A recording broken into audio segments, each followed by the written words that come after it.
Megan Abundis here, coming to you from Chopper 4. Tonight we'll tell you about someone who was so frustrated about getting their stuff stolen that they took matters into their own skies. Here's a look at the privately funded border wall. It all started with a GoFundMe account, and it's raised more than $23 million. It's about a mile long, and the people who built it say they're not going to stop.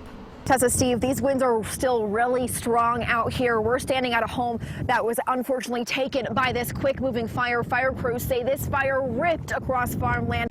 The mayor says sports would be a hit for Albuquerque, so he wants to refinance revenue bonds. How much? $28 million. Hi guys, we are seeing some really light sprinkles here. We're on 550 right now. Earlier when we were on I-25, traffic was moving along just fine. Steve, well, the interstate is back open. That's the good news. Last night, the stretch here near I-25 in Montano was closed for more than 5 hours. We just got a big update from Albuquerque Police Department, an email that came down just 5 minutes ago. Police just gave us an update. They say one man is dead and that multiple officers fired their guns. APD has confirmed that that suspect actually fired multiple shots at officers and then took off running.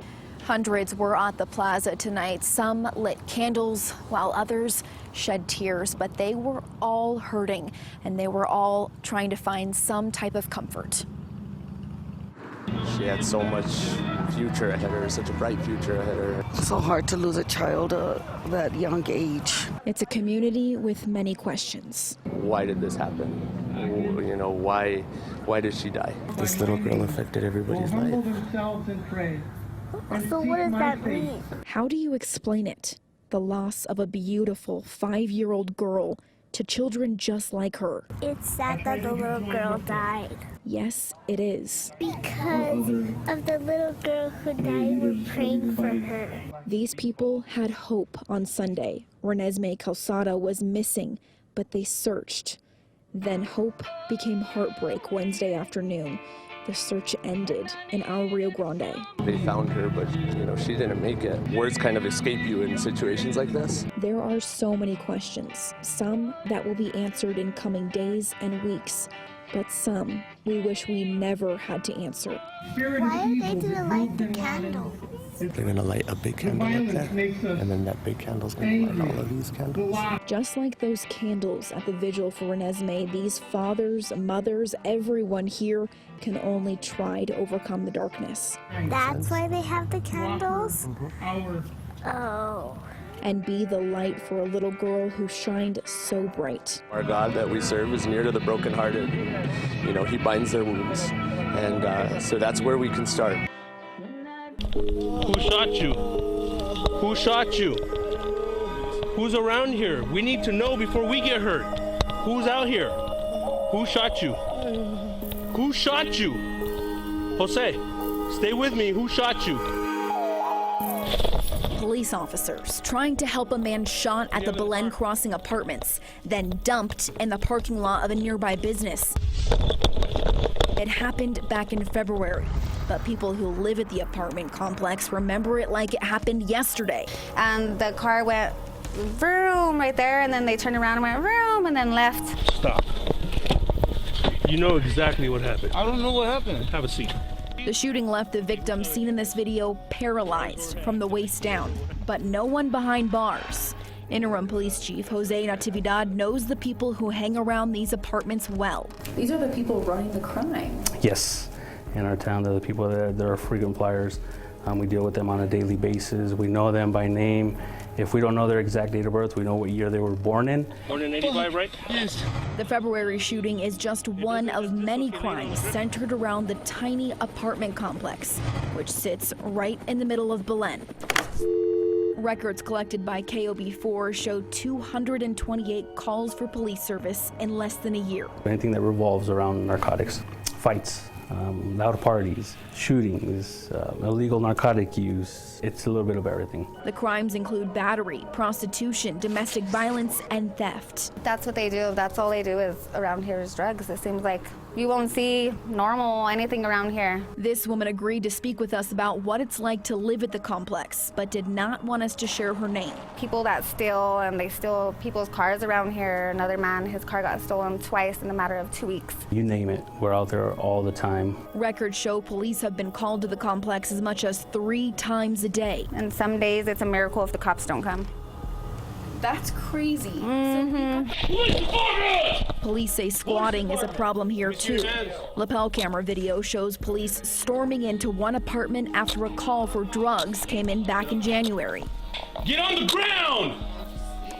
Get on the ground! Anywhere from 6 to 7 people, 1 juvenile, several of our repeat offenders, and then 1 person with a warrant. Police say none of the 7 people found inside the apartment that day actually lived there. What are you guys doing here if the owner says nobody's supposed to be in here? Who else is in this house? The people that live here let people in, like say me, like I live here with my 2 daughters, but everyone else still have themselves plus 10 of their friends, and their friends bring more friends. The complex is owned by the J.L. Gray Company in Farmington. With so many problems and so many concerns from police and the people who live here, we reached out to the company to see what they would do to make this place safer. Hello, and thank you for calling the J.L. Gray Company. How are you handling all of these people who shouldn't be there? Oh, I can't talk about any specific case. Company officials say they're giving out eviction and trespassing notices and cooperating with police on criminal cases. If someone's breaking the rules, we're trying to catch them so that we can then go to the courts with the evidence we need. We do have some success in putting some away for some years, but at the same time, you know, they do their time, come out, and continue their repetitive behavior. Interim Chief Natividad says officers have stepped up patrols, but he still worries about what could happen next. Narcotics, we have violence, shootings, Windows shut out too? drugs in the area. You know, it makes it an unsafe place for somebody to have their children. For somebody who wants to be at the playground, are they going to find a needle today? Are they going to get stuck with a needle? What's next? I just wish it was a safer place for the babies, because there's a lot of girls that are single moms here. This woman says she's close to giving up. It's scary to live here, and I am even trying to move too. Megan Abundis, KOB4. We're talking about the Albuquerque Hope Recovery Center. They are working to get New Mexicans sober. How do you do that? They say in the gym. It's a non-traditional way to fight addiction, and it seems to be working. These weights carry differently when you have the weight of addiction on your back. I think I had my first drink at about 11 years old. Johnny Armijo is literally lifting his old habits. And it just became a daily thing. It got to the point where I was probably drinking about a half gallon of vodka a day solo. And I ended up getting my 3rd DUI. And he's tried to get clean. I've done everything from AA to NA to CA to, you know, cognitive self-change, anger management, you name it, I've done it. And it didn't work for me. But this worked. Nearly 3 years sober. You can see the difference. Attaboy. Armijo now directs the Addict to Athlete program through Albuquerque Hope Recovery Center, working to get others clean. You name it, I see it. Whether it's opioid abuse, methamphetamines, alcohol. I have gentlemen that come in and they have no idea what they're in for. And they come in here clothes-armed and, you know, a scowl on their face, and by the end of their 8-week course, they're like, Johnny, let's do another one. An 8-week course, 2 workouts a week, followed by a group session right afterward. Work it, Dante. He says more than 200 people have gone through the program in 3 years. It completely opens the brain and lets you just feel so many different feelings. It's kind of like you're high. Armijo realizes what was once weighing him down has led him to lift up so many others. Family. It's my family. Your mind is changing and your body is changing at the same time.